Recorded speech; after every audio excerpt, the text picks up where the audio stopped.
তো এখন একটু তোমাদের কষ্ট করার সময়, তোমাদের আমি একটা প্রবলেম দিচ্ছি, তোমরা এটা সলভ করবা বাসায় বসে, এবং বাসায় যদি সলভ না হয় তখন কি করবা? আমাদেরকে যোগাযোগ করতে হবে ফিজিক্স, কেমিস্ট্রি বা ম্যাথ বা সায়েন্স। এটা শেখার জন্য কিন্তু অ্যান্সার মুখস্থ করার কোনো প্রয়োজন নেই। তুমি যে এই প্রবলেমটা নিয়ে ভাববা, এটাই কিন্তু আমাদের প্রাপ্তি, তোমাদের জন্য প্রাপ্তি।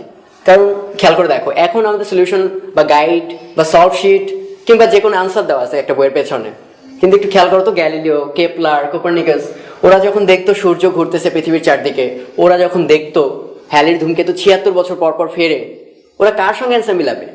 ওরা তো এক জীবদ্দশায় একবারই দেখে, তার পরবর্তীতে অন্যরা এসে আবার কাজ করে। সো আমাদের আসলে একটা সমস্যা হয়ে গেছে আমাদের দেশের শিক্ষা ব্যবস্থা। আমরা সবাই খালি বলি যে আমাদের শিক্ষা ব্যবস্থা খারাপ খারাপ খারাপ, আমাদের ইফেক্টিভ শিক্ষা ব্যবস্থা নেই।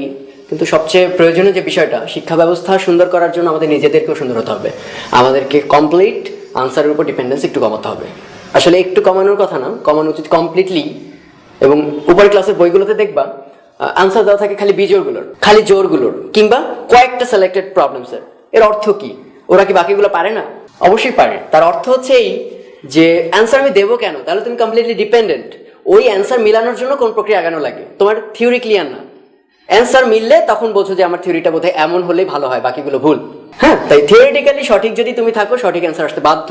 ওই অ্যান্সার কোনো বইয়ের অ্যান্সারের সাথে মিললো কিনা এটা আসলেই ম্যাটার না।